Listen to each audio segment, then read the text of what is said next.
Hello, everybody. Thank you very much for the invitation, first of all, and for the very warm welcome. I'd just like to say to all of the early career people in the room, doesn't matter how long you've been doing this, waiting around in the break for your turn is so nerve-wracking. It doesn't get any better, even when you get to my age. So I'm a professor at Cardiff Business School. I'd just like to say I'm a professor of marketing. So I know there's accountants in the room. So my work obviously is around marketing students. And what I'm going to talk about is MBA students. So basically, what I would like to just talk about in the next 10 minutes, and I hope to generate conversation for the special sessions later in the day and the panels and obviously during the breaks. Basically, what I would like us to consider is, as educators, what is a human-centric innovation? What is an approach to human-centric innovation, and what should we do as academics to develop this in the business world? So basically, what we're talking about is the centre point of people. We as academics, and obviously anyone in the room from businesses, what we really should be have a focus point is of people. Everything we do in business impacts on people, on individuals, and obviously impacts on communities and societies. And what we need to think about is it's not just the people who work for us or the people who buy our products. It's the people in the communities and society that are impacted by our business decisions. What I would like to suggest is that a human-centric approach to innovation is active regeneration and not reactive problem solving. We see lots of businesses, whether they're small or large, very reactive to issues. Oh, we're sustainable. Oh, we have this line of clothing that is slavery-free. They're very, very reactive and very public relations orientated. What I'd like to suggest is that business people and the educators of business students need to think about regenerating and really making amends for the unintended consequences of past business decisions. For example, think about the unintended consequences of technology on our young people, on our young people's socialisation, on our young people's learning. I'm not even talking about AI here. I'm just talking about the impact of technology. Think about the impact of past profit-driven business decision-making. Think about the impact of materialism. My children, who are young adults, blame me and their father and our friends for basically the terrible decisions that were made in the 1980s. The materialism of the 1980s, for example, living in London, the level of consumerism, luxury branding, disposable wealth, disposable income. People, my generation, really are at fault for some of the business decisions we made. My defence is, I was a graduate in the 1980s and I didn't get to make any decisions. I just happened to implement the ones that my incredibly clever bosses implemented. So what I'm suggesting is we need not to just make amends. We need not to be reactive and come up with greenwashing strategies. We need to consider human-centric innovation at the core of our decision-making. So what we're talking about here is this idea of regeneration. Sorry, the flowers are in the way. This idea of regeneration. So we're going beyond restoration. What we want to do is to consider this approach to people as a core business philosophy. We need to consider the human-centric approach, the people approach, the society approach as a core proposition and not a unique selling point. And at this perspective, what I think we should consider, and what I've done in my work, is to think about the interdisciplinary aspect of this. So this equity needs to be across all of our stakeholders. We need to consider our suppliers, we need to consider our employees, we need to consider our customers. Now, obviously, marketing has been blamed for creating materialism, but ultimately, nobody makes a purchase of a product that they don't want. So we need to think about how we can change those attitudes amongst consumers. But I think the aspect that's missed quite often is the element of suppliers and employees. So what I'd like to suggest is this idea that this interdisciplinary approach can be brought into the delivery of our education to young people. So taking on the theme of the conference, what I'd like us to think about is this interdisciplinary approach to people, places, humans, dignity at work, social empathy. They will all lead to strengthening society. And we need to embrace these, basically, on a very multifaceted, multi-valued, systematic approach.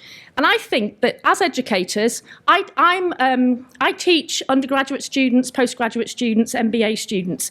What I would like to just talk about for the next few minutes is how we at Cardiff University don't just talk about this, we do actually do it. We implement it with the support of our senior management.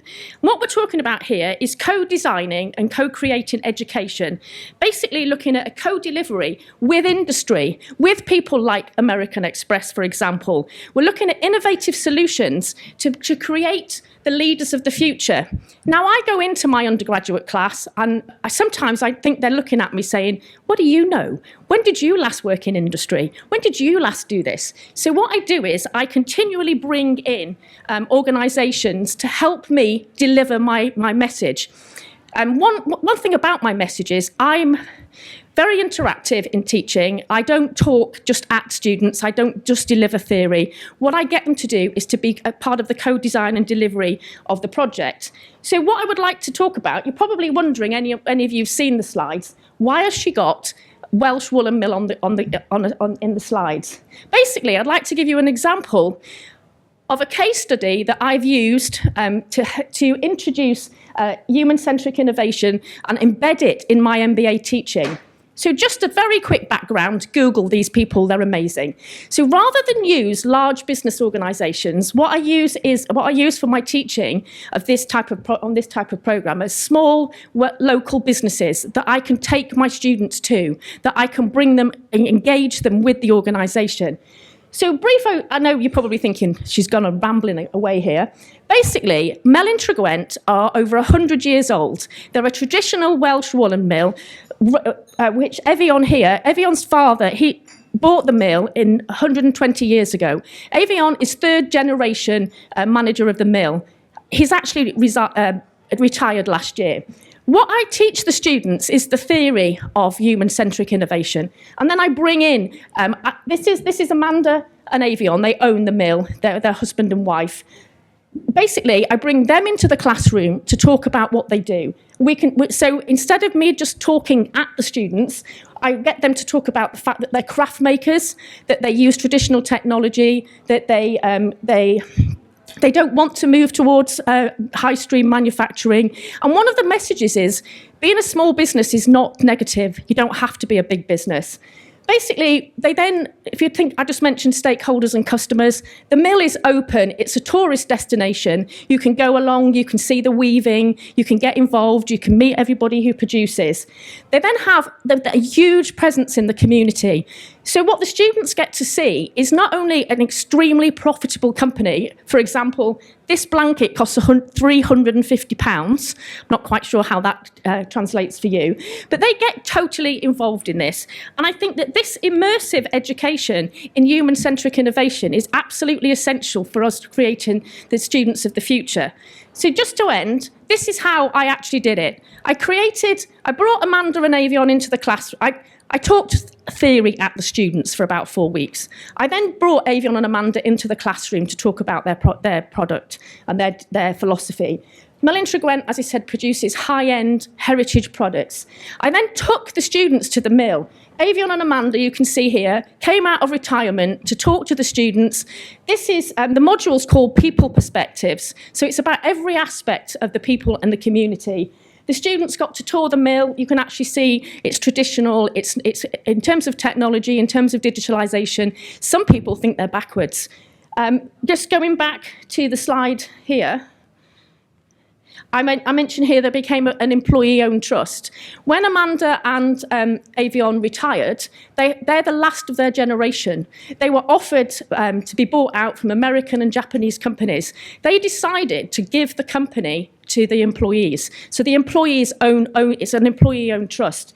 So what we can see here are the employees who now all own the business. These are the students going around. So the students' assessment was to create a new marketing strategy of their choice for Melyn Trygwent. As you can see, this was an MBA group work. And basically, Amanda and Avion are now studying all the projects and may implement some of their ideas. Just a bit of self-promotion here. The students got a lot out of this. And the students, I think the most important thing is that the students, I answered my own question. here in answering my own question, how can we rethink? How can we deliver? You can all read those references. It's no point I could stand here and talk theory at you and tell you what this person said and how it was proven. But what I think is really important is for particularly early career people to see how easy it is to actually implement these ideas and suggestions rather than just sit in the classroom and hope that the students believe everything that we say just because we're a professor. I'll end there. The reason I've got notes is because my laptop got on the flight over here, my water leaked in my bag and my laptop. And my business cards, so I haven't got any business cards either. So that's why I've resorted to handwritten notes. I'm not against technology, in case any of you are wondering. Okay, so I'm around, obviously, for the next 2 days if anybody's got any questions, and it'd be lovely to meet people. Thank you.